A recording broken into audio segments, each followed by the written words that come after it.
Lockup और एकता कपूर को लेके जो कंट्रोवर्सी आपने बोली है कि आपको इतने महीने तक घर पे बिताया, उसकी स्टोरी थोड़ी सी अगर आप शॉर्ट में स्टार्ट से बता सकते हो। मैं यही बोलना चाहूँगी कि मैंने इन्हें अप्रोच नहीं किया था, मैं इनके पास काम मांगने नहीं गई थी। इनकी कास्टिंग टीम का मुझे कॉल आया था कि हम लोग एक रियलिटी शो कर रहे हैं जो कि काफ़ी हद तक सिमिलर होगा बिग बॉस जैसा, बट बिग बॉस नहीं है। सो करते हैं, अर्लियर मैं नहीं करना चाहती थी क्योंकि मुझे ऐसा लगा कि कहीं कोई इश्यूज़ ना हो जाएं, बट स्टिल देन इन्होंने मुझसे कहा चलो एक मीटिंग कर लेते हैं। मैं फ़र्स्ट मीटिंग करके आई एंडे मॉल शाइन इंडिया में, जहाँ पे मेरी काफ़ी लोगों से मुलाकात हुई। जूम कॉल पे मेरी शो के क्रिएटिव हेड से बात हुई। देन दे वर लाइक हम ये शो कर रहे हैं। 2 दिन के बाद मुझे कॉल आया पेमेंट को लेकर के। फाइनली हम लोग एक पॉइंट पे आए कि मैं 1.5 लाख रुपीज़ पर वीक ले रही हूँ। मेरे पास कंफर्मेशन लेटर आ गया, मेरे पास सब कुछ हो गया। उसके बाद मेरी इनके टीम मेंबर से, क्रिएटिव हेड, ईपी, चैनल वाले सबके साथ में जूम कॉल पे बात हुई और वहाँ पे उन लोगों ने मुझसे पूछा आपको पता है हमारे शो की होस्ट कौन है। देन फाइनली मुझे पता चला कि कंगना रनावत ये शो कर रही है। उनका पहला क्वेश्चन कि आपको कोई इशू तो नहीं कंगना कर रही है, क्योंकि देयर वर मैनी आर्टिस्ट जिन्होंने छोड़ दिया ये शो जब उनको पता चला कि कंगना रनावत कर रही है शो। मैंने कहा नहीं नहीं मुझे कोई इशू नहीं, वो अपना काम करिए, मैं अपना काम कर रही हूँ।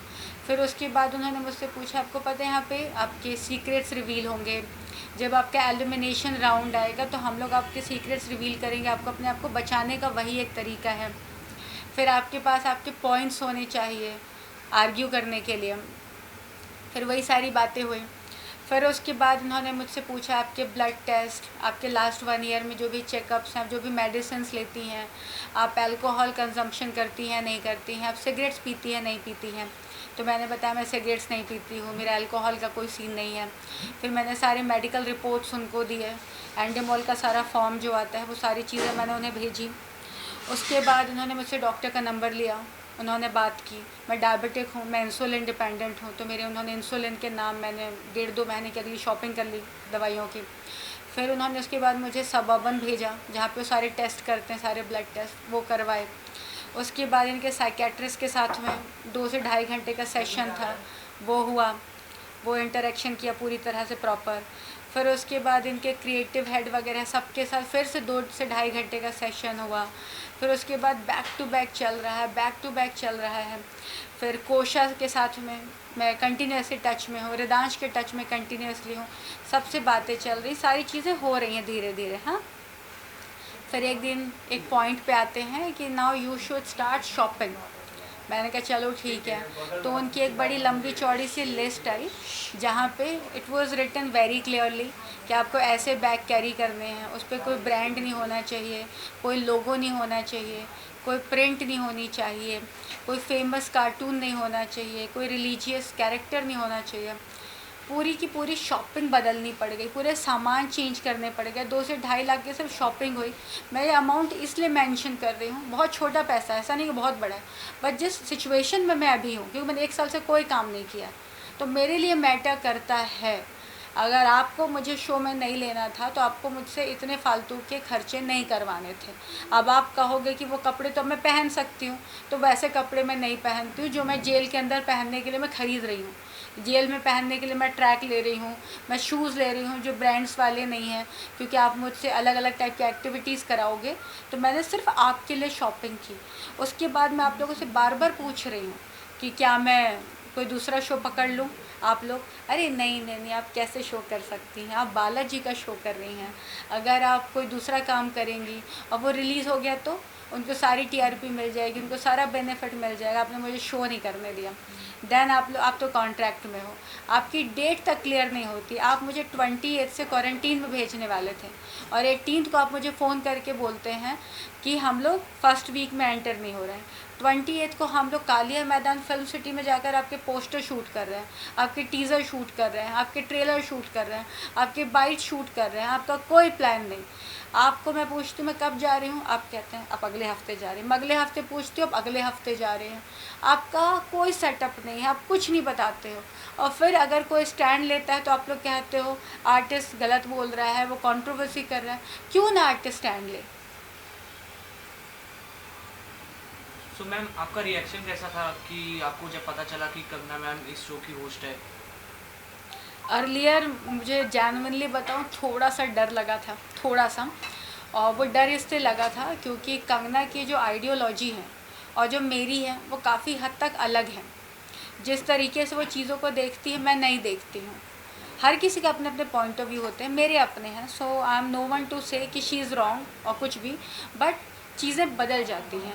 और जब कहा जाता है ना कि कंगना होस्ट है, एकता कपूर का शो है एंड आपको सीक्रेट्स रिवील करने हैं, तो वहाँ पे थोड़ी सी घबराहट होती है। But then I was like कोई बात नहीं यार, वो अपना काम करे, मैं अपना काम कर रही हूँ, क्या फ़र्क पड़ता है। और शो के जेलर करण कुंद्रा की बात करें तो उनके बारे में आपका क्या कहना है? मुझे करण कुंद्रा शो का जेलर है वो मुझे नहीं पता था। वो बहुत बाद में रिवील हुआ है, क्योंकि फर्स्ट डे जब आई थी तो रवीना टंडन आई थी, वो भी हम लोगों को नहीं पता था। वो कहते हैं ना, वो बहुत हिडन चीज़ें थी, क्योंकि इन लोगों ने पूरी कोशिश की थी कि किसी भी कंटेस्टेंट को दूसरे के बारे में पता ना चले। उसी तरीके से उन्होंने बहुत सारी चीज़ें ना छुपा के रखी थी। करण जब एक्चुअली एंटर होने वाला था उसके 3 या 4 दिन पहले मुझे पता चला कि करण ये शो कर रहा है, और मुझे करण से कोई फ़र्क नहीं पड़ता। सो मैम, जैसे कि ये सब हुआ तो आपको लगता है कि आपके बैकफायर हो सकता है आपके ऊपर? इससे ज़्यादा क्या बैकफायर होगा? आपने मुझे 4 साढ़े 4 महीने घर पे बैठा दिया, इससे ज़्यादा क्या बैकफायर कर लोगे? बैकफायर तब होती है चीज़ें जब आप पे कोई ट्रस्ट करता है। मैंने आप पे ट्रस्ट किया इसलिए मैं बेवकूफ़ बन गई, मैं आप पे दोबारा ट्रस्ट नहीं करूँगी। क्या होगा? आप मुझे काम नहीं दोगे। आपने मुझे आज कौन सा काम दे दिया कि आज मैं आपके बड़े गुणगान करूँ, अरे आप तो बहुत अच्छे जैसे बाकी लोग करते हैं। बटरिंग तो मुझसे वैसे भी नहीं होती, आपको शुरू से पता था। बूट लिक करने वालों में से मैं नहीं हूँ कि आपसे मुझे काम चाहिए तो मैं कल से जी हुजूरी करने लग जाऊँ, मैं नहीं करूँगी। आपको काम देना है आप दोगे, नहीं देना है नहीं दोगे। एंड मार्क माई वर्ड्स, आज मैं कह रही हूँ, आज की डेट आप याद रख लो, 18 अप्रैल 2022। आज मैं कह रही हूँ, ये एकता कपूर के साथ मैं जीवन में कभी काम नहीं करूँगी। जिस लेडी की अपनी ज़ुबान की वैल्यू नहीं है, आपके कमिटमेंट्स की वैल्यू नहीं है, आप किसी के समय की कीमत नहीं करते, मैं भी आपकी कोई वैल्यू नहीं करती हूँ।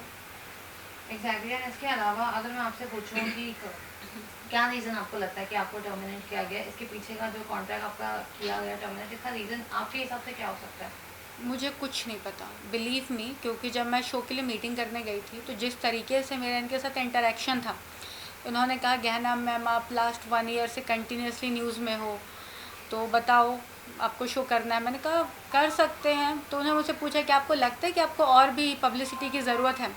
तो मेरा एक स्टेटमेंट था कि पब्लिसिटी की ज़रूरत तो शाहरुख खान को भी होती है। अगर एक एक्टर मार्केट से थोड़े दिन के लिए गायब हो जाए तो उसे कमबैक की ज़रूरत पड़ती है, ये मैंने कहा था। तो ये लोग मेरे को लेकर के बहुत बहुत ओवर कॉन्फिडेंट थे, बहुत ज़्यादा एक्साइटेड थे, मुझे कभी नहीं लगा। और ये जो वाइल्ड कार्ड वाली एंट्री है जो मुझे 18th को पता चली, 18 मार्च को, वो भी मेरे लिए शॉकिंग था, क्योंकि मैं मेन कंटेस्टेंट की तरह जा रही थी। I was one of the 16। मेरी इनके डिज़ाइनर के साथ फिटिंग से लेके हर चीज़ को लेकर बात हुई है। एंड मुझे पता है कि इनके किसी क्रिएटिव हेड को भी नहीं पता था टिल 18th कि मैं वाइल्ड कार्ड में हूँ। और अचानक से जो 21 को पता चला है, वो तो मुझे नहीं लगता किसी को भी पता होगा, तो मुझे कैसे पता होगा? और रीज़न तो एकता कपूर ही बता सकती है। तो वेल, आपने घर आप 3.5 महीने बैठे थे, तो आपने इसके ऊपर कोई जो है कंप्लेन रजिस्टर की क्यों नहीं, और कुछ फाइल क्यों नहीं किया उनके अगेंस्ट? देखो मैं आपको एक बात बताती हूँ, जब आप ना कोई इंडस्ट्री में जब आप काम करते हो तो एक तो बहुत टफ़ हो जाता है किसी के अगेंस्ट केस करना या किसी के अगेंस्ट स्टैंड लेना। और मैं हूँ नहीं उन लोगों में से जो किसी के ख़िलाफ़ केस करे, किसी के ख़िलाफ़ स्टैंड ले। आज ये जो हो रहा है ये मैं अपने लिए स्टैंड ले रही हूँ। किसी को डिफेम करना, किसी के ख़िलाफ़ बोलना, ऐसा कुछ नहीं है। मैं वो बोल रही हूँ जो एक्चुअली ट्रुथ है, मेरे पास हर चीज़ का प्रूफ है। और मैं इसलिए बोल रही हूँ कि अगर आज मैं नहीं बोलूँगी तो कल कोई नहीं बोलेगा। ऐसे ना जाने कितने आर्टिस्ट हैं जिनको 6-6 महीने घर पे बैठा दिया जाता है, उनके साथ शूट कर लिया जाता है, फिर अचानक से शो बंद हो जाता है तो उन्हें उनकी पेमेंट नहीं मिलती है। 3 महीने शो चला, उसके बाद कुछ दिन के बाद बंद हो गया, फिर बोलते हैं 6 महीने बाद पेमेंट ले जाओ। उस ड्यूरेशन में आर्टिस्ट कैसे घर चलाएगा? आर्टिस्ट को 25 दिन के लिए ब्लॉक किया जाता है, 30 दिन के लिए ब्लॉक किया जाता है, 5 दिन का शूट होता है। आर्टिस्ट को सेट पे बुलाकर मेकअप करवा देते हैं, एक्टिंग नहीं करवाते हैं तो पेमेंट नहीं देते हैं, भले आर्टिस्ट का पूरा दिन चला जाए। स्टैंड तो लेना होगा। 12 घंटे के शिफ्ट में आप 18 घंटे काम कराते हो। आर्टिस्ट जहाँ रहता है उससे 2 घंटे की ट्रैवलिंग होती है, 2 घंटे वापस आता है, 12 घंटे की शिफ्ट होती है, 16 घंटे वो वैसे भी काम करता है, उसके बाद आप उसे 8 घंटे और काम कराते हो। आर्टिस्ट सिर्फ ये सोचिए चुप रह जाता है, आज नहीं बोलना है, कल काम नहीं मिलेगा, नहीं बोलना है, इस तरीके से पूरी ज़िंदगी घिस जाती है। और वो जैसे आया था शायद एक अच्छे इंसान की तरह आता है, बाद में एक ज़िंदा लाश बन के रह जाता है।